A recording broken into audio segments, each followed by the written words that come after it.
आता आपल्याला पुढे टॉपिक घ्यायचा आहे नॅचरल रिसोर्सेस. सुरुवातीला याचं रीडिंग आपण या ठिकाणी करून घेऊ. You can see that some things in the pictures are in water, some on land and some in the sky, that is in the air.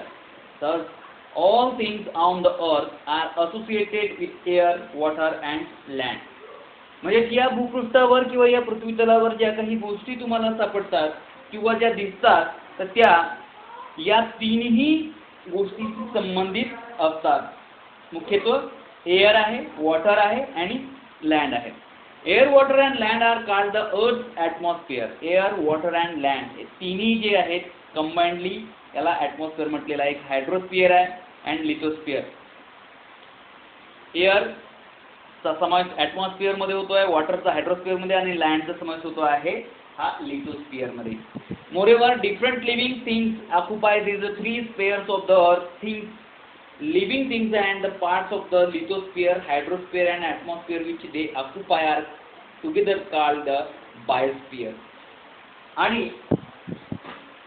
आताच आपण या ठिकाणी बघितलेलं आहे की सुरुवातीला काय याचं स्तर आहे लिथोस्फिअर, त्यानंतर हायड्रोस्फिअर आणि atmosphere.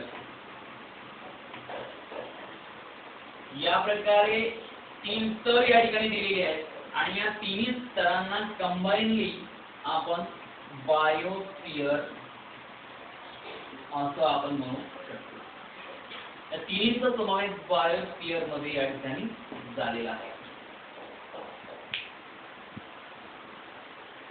The atmosphere is the layer of the air that surrounds the earth. The surface of the earth comprises water and land, that is the hydrosphere and lithosphere of these, and the hydrosphere occupies the much larger part that the lithosphere. लिथोस्फिअर मध्ये आता कशाचा समावेश होतो आपण सांगितलेलं. लिथोस्फिअर मध्ये land, हायड्रोस्फिअर म्हणजे water आणि ॲटमॉस्फिअर म्हणजे एअर.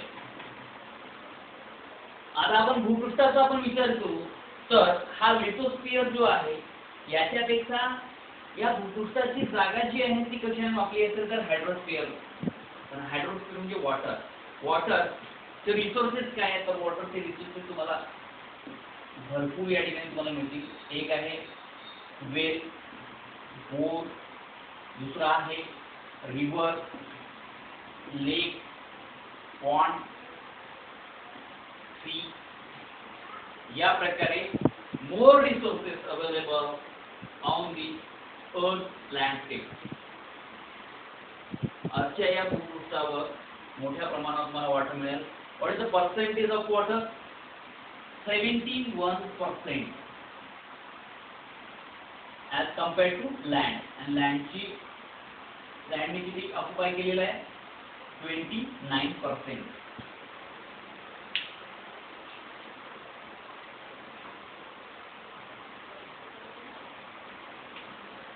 ठीक आहे. तर या ठिकाणी लिथोस्फिअर समजून घेतला, हायड्रोस्फिअर समजून घेतला. आता बघायचं आहे ॲटमॉस्फिअर.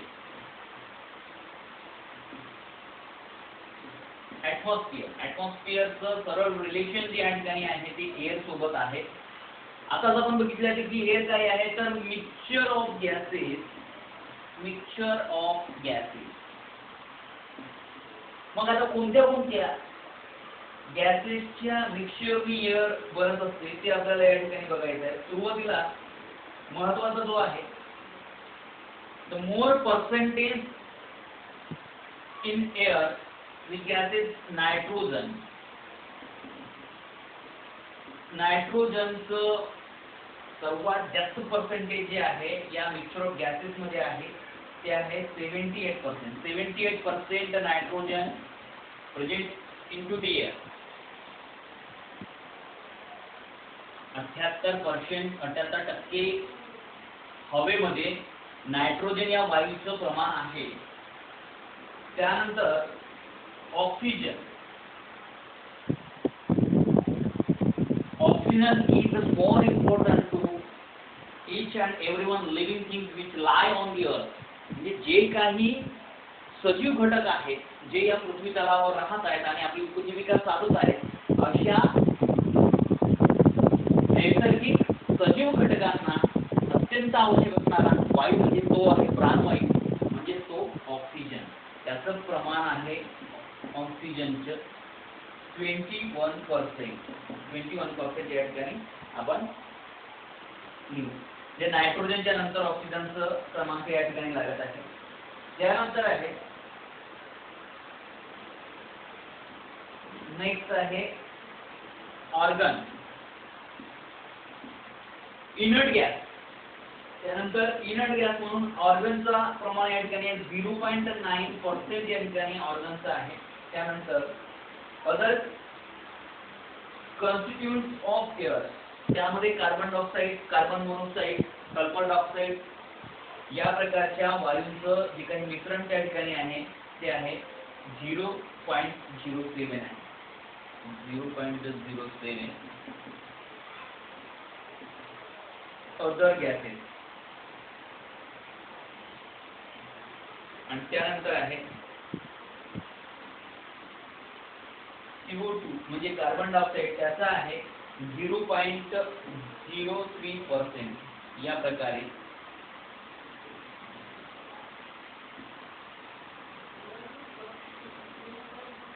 100% एअर. नॅचरल रिसोर्सेस मध्ये आपण पाहत आहोत, सुरुवातीला आपण बघितलं लिथोस्फिअर, त्याचा संबंध आहे लँडशी, जमिनीशी संबंध आहे. त्यानंतर हायड्रोस्फिअर बघितला, हायड्रोस्फिअरचा संबंध हा वॉटरशी आहे, पाण्याशी. वॉटरचे रिसोर्सेस आपण या ठिकाणी बघितलं. विहीर आहे म्हणजे विहीर असेल, पूर असेल. त्यानंतर रिव्हर नदी, लेक, तळे, पॉन्ड, डबके जे आहेत. त्याच्यानंतर सी आहे समुद्र, आणि सर्वात जास्त पाणी हे समुद्रामध्ये आपल्याला पाहायला मिळते आणि नद्यांच्या माध्यमातून, नदी आणि समुद्राच्या माध्यमातून किंवा सरोवरांच्या माध्यमातून आपल्याला. म्हणून टोटल 71% जागा जी आहे या भूतलावरची, या भूपृष्ठावरची, ती पाण्याने व्यापलेली आहे आणि उर्वरित जी जागा आहे ती जमिनीने व्यापलेली आहे 29%. लिथोस्फिअर, हायड्रोस्फिअर आणि ॲटमॉस्फिअर असं एकत्रित याला आपण बायोस्फिअर असं म्हणतो. पण बायोस्फिअर मधला ॲटमॉस्फिअर एक महत्त्वाचा घटक आहे. ॲटमॉस्फिअर मध्ये एअर विषयी आपल्याला जाणून घ्यायचं आहे. एअर म्हणजे काय, तर मिक्सचर ऑफ गॅसेस आहे. तर कोणत्या कोणत्या गॅसेसचं मिक्सचर म्हणजे एअर आहे, तर एक आहे नायट्रोजन, त्याचं 78% म्हणजे 78% प्रमाण हवेमध्ये त्याचं असते. त्यानंतर आहे ऑक्सिजन, जो या भूपृष्ठावर किंवा या भूतलावर राहणारे जे काही सजीव घटक आहेत त्यांना जीवन जगण्यासाठी, त्यांना जिवंत राहण्यासाठी सजीवांना लागणारा अत्यंत महत्त्वाचा वायू म्हणजे प्राणवायू. प्राणवायूची उपमा दिलेली आहे ऑक्सिजनला, त्याचं प्रमाण आहे 21%. त्यानंतर आहे इनर्ट गॅस, ऑर्गन आहे 0.9%. त्यानंतर आहे अदर गॅसेस 0.07%. आणि लास्टली आहे CO2 as compared to the oxygen is less 0.03%. But before some years, the CO2 is day by day more increased and it is affected the ozone layer. Because the ozone layer, the formula of ozone layer is O3. O3 is the formula of ozone. And the matrix of O3. म्हणजेच काय की ऑक्सिजनचा जो काही formula या ठिकाणी दिलेला आहे O3, याने तयार झालेले जे काही ओझोनचं जाळं आहे त्या जाळ्यांना कमी करण्यासाठी कार्बन डायऑक्साईड मोठ्या प्रमाणावर कारणीभूत आहे. कार्बन डायऑक्साईड बरोबर फ्लोरीन आहे, कार्बन मोनॉक्साईड आहे, SO2 आहे, सल्फर डायऑक्साईड आहे. या प्रकारची विषारी जी वायू आहे त्या विषारी वायूमुळे काय होतं, ओझोन वायूची गळती होत आहे. आणि म्हणून या ठिकाणी मोर प्लांटेशन हा त्याच्यावरचा उपाय आहे. जास्तीत जास्त झाडे लावायची आहेत आणि जास्तीत जास्त झाडे लावून ती जगवायची आहेत. आणि याकरता गव्हर्नमेंट वेगवेगळ्या प्रकारचे उपक्रम राबवत असतो. आता याचे आपल्याला युजेस बघायचे. आता युजेस काय आहे,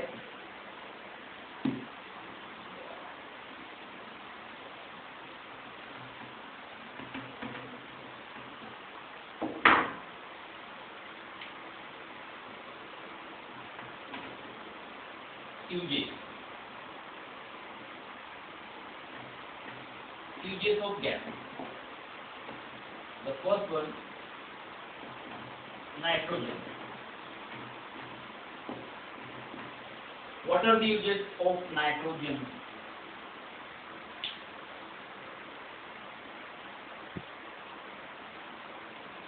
First one, helps the living things to build the necessary proteins.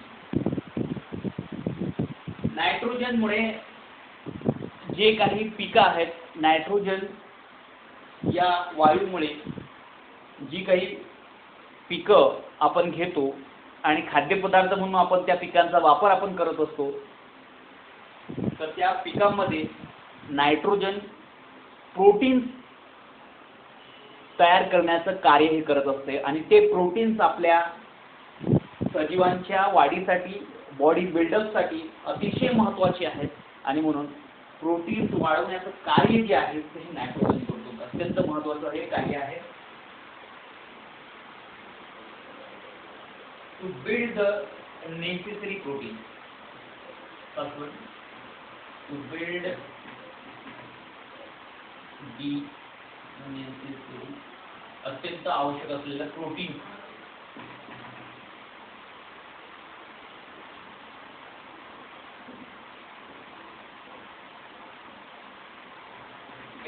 It helps living things.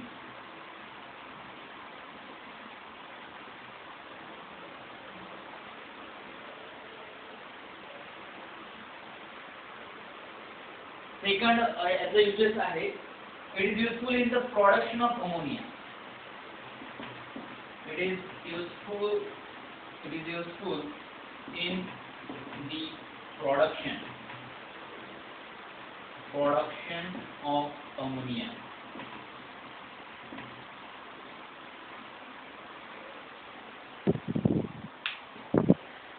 Nitrogen या गॅसेसद्वारे आपण अमोनियाचं प्रोडक्शन करू शकतो. NH3 अमोनियाचं जे काही फॉर्म्युला या ठिकाणी NH3 आपण घेतलेलं आहे, त्याच्यामध्ये नायट्रोजनचं प्रमाण अतिशय महत्त्वाचं आहे आणि it is very useful in the production of ammonia. Ammonia वायूची निर्मिती करण्याकरिता नायट्रोजन या वायूचा उपयोग केला जात असतो.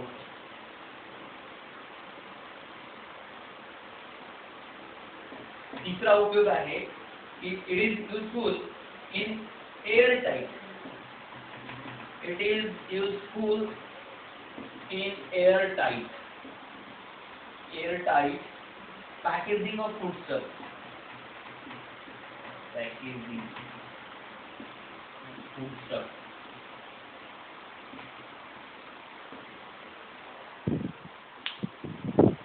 महत्वाचे 3 जे आहेत या ठिकाणी युजेस आपण पाहत आहोत. महत्वाचे 3 युजेस या ठिकाणी दिलेले आहेत. पहिला आहे to build the necessary protein. It helps living things. जे काही सजीव घटक आहेत, मग त्या ठिकाणी मायक्रो ऑर्गॅनिझम्स असतील, प्लांट्स असतील, ॲनिमल्स असतील, ह्युमन बीइंग्स असतील, या प्रकारे जेवढे काही सजीव घटक या भूतलावर आहेत त्या सर्वांना वाढीसाठी प्रोटीनची आवश्यकता असते आणि प्रोटीन निर्मितीचं कार्य करण्याकरता नायट्रोजन हा वायू हेल्प करत असतो आणि म्हणून हा अतिशय महत्त्वाचा उपयोग या ठिकाणी झालेला आहे. दुसरा एक उपयोग या ठिकाणी सांगितलेला आहे की it is useful in the production of the ammonia. Ammonia वायूची निर्मिती करिता नायट्रोजन हा युजफुल असतो. नायट्रोजन वायूमुळेच अमोनिया क्रिएट होतो, अमोनिया वायू तयार केला जात असतो. तिसरा उपयोग या ठिकाणी तुम्हाला सांगितलेला आहे, it is useful in airtight packaging of foodstuff. जे बाहेर प्रवासामध्ये आपण जे खाद्यपदार्थ आपण घेऊन जात असतो पॅकिंग करण्याकरता, तर अशा वेळेस नायट्रोजन वायूचा उपयोग करून म्हणजे ते पदार्थ टिकावे. काही पॅक्ड असतात, एक वेफर्समध्ये पॅक्ड असलेले जे काही फूडस्टफ्स आहेत, खाद्यपदार्थ आहेत आणि अधिक कालावधीसाठी टिकावेत याकरता त्या आतमध्ये नायट्रोजन वायूचा वापर करून ते पदार्थ हे टिकवले जातात आणि त्याचा वापर हा नायट्रोजन वायूचा वापर करून त्याला टिकवलं जातं. म्हणून या ठिकाणी सांगितलं की it is useful in airtight packaging of foodstuff, म्हणजे त्यामुळे कुठल्याही प्रकारची त्या खाद्यपदार्थांना खराब होऊ नये, त्यांना दुर्गंधी येऊ नये, ते टिकावे आणि त्याचा योग्य वापर आपल्याला करता यावा याकरिता नायट्रोजन वायूचा वापर त्या ठिकाणी केला जातो.